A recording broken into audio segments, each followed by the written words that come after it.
الذین یدعون من دون اللہ لا یخلقون شیئا وهم یخلقون، اور جن کو یہ اللہ کے سوا پکارتے ہیں وہ کسی چیز کو پیدا نہیں کر سکتے بلکہ وہ خود پیدا کیے ہوئے ہیں۔ تو یار ہر ایک کے پیچھے جانے کی ضرورت کیا ہے جب غوث پاک جیسے پیر ہمارے پاس موجود ہے، غریب نواز جیسی ہستیاں ہمارے پاس موجود ہے، محبوب الہی جیسے لوگ ہمارے پاس موجود ہیں، صابر پاک جیسے لوگ ہمارے پاس، جب یہ پیور ہستیاں ہمارے پاس ہیں تو پھر ہمیں ادھر ادھر منہ مارنے کی ضرورت کیا ہے؟ اور واللہ میرے مرشد غوث اعظم کی شان تو یہ ہے کہ غوث پاک فرماتے ہیں میرا مرید مشرق میں ہو اور میں مغرب میں ہوں اور مرید پر مصیبت آ جائے اور وہ مجھے مدد کے لیے پکارے تو میں اس کی مدد کے لیے پہنچ جایا کرتا ہوں، حتیٰ کہ میرے چاہنے والے کو ٹھوکر لگتی ہے تو ہاتھ پکڑ کر اسے گرنے سے بچا لیا کر۔ غوث پاک کے بن تو جاؤ۔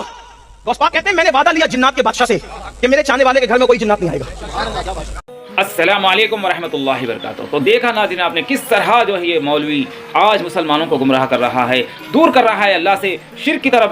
دعوت دے رہا ہے، شرک کی دعوت دے رہا ہے اور مشرک بنا رہا ہے مسلمانوں۔ کیا بول رہا کہ جو ہے غوث کے ہوتے ہوئے، خواجہ معین الدین چشتی کے ہوتے ہوئے جو ہے ہم کیوں جو ہے دوسروں کو پکاریں، کیوں دوسروں سے مدد مانگے، ان کے ہوتے ہم کیوں جو ہے دوسروں سے مدد طلب کریں، جبکہ شیخ عبد القادر جیلانی نے کبھی اللہ کے سوا غیر کو نہیں پکارا، شیخ معین الدین چشتی رحمۃ اللہ علیہ نے اللہ کے سوا کبھی غیروں کو نہیں پکارا، نہ کسی غیر کی جو ہے کی طرف اپنی نسبت کی، نہ کسی کو جو ہے غیروں کی دعوت دی، بلکہ وہ لوگوں کو مسلمان بنائے، لوگوں کو ایک اللہ کی دعوت دیے، کیونکہ اللہ تعالیٰ بھی جو ہے اسی کا جو ہے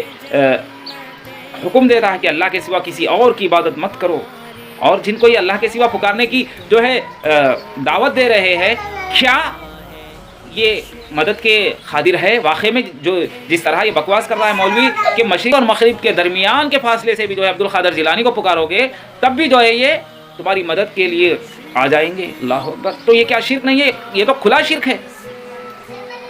ایسے لوگوں کا اللہ تعالیٰ جو ہے رد کیے، اور کیا کہا اللہ نے؟ سورہ نحل پڑھیے، اس کے آیت نمبر 20 پڑھیے اور 21 پڑھیے، والذین یدعون من دون اللہ لا یخلقون شیئا وهم یخلقون، اور جن کو یہ اللہ کے سوا پکارتے ہیں وہ کسی چیز کو پیدا نہیں کر سکتے بلکہ وہ خود پیدا کیے ہوئے ہیں۔ اس کے آگے کی آیت میں اللہ تعالیٰ فرما رہے ہیں اموات غیر احیاء وما یشعرون احیانا یبعثون۔ کیا بول رہے اللہ تعالیٰ؟ یہ مردہ ہے، زندہ نہیں ہے، ان کو تو اس بات کا بھی شعور نہیں ہے کہ کب قبروں سے اٹھائے جائیں گے۔ تو اے مولوی بتاؤ مجھے کہ تم جس کی دعوت دے رہے کہ تم مشرق اور مغرب کے فاصلے سے بھی پکارو عبد القادر جیلانی کو، جو ہے وہ مدد کے لیے پہنچ جائیں گے۔ اللہ تو بول رہے یہ جن کو اللہ کے سوا پکار رہے، جن کو وہ کسی چیز کو پیدا نہیں کر سکتے بلکہ خود پیدا کیے گئے ہیں، اور ان کو اس بات کا بھی شعور نہیں ہے کہ کب قبروں سے اٹھائے جائیں گے، تم بول رہے کہ جو ہے نہیں ان کو پکارو، ان کے ہوتے ہوئے ہمیں کسی اور کی ضرورت نہیں ہے۔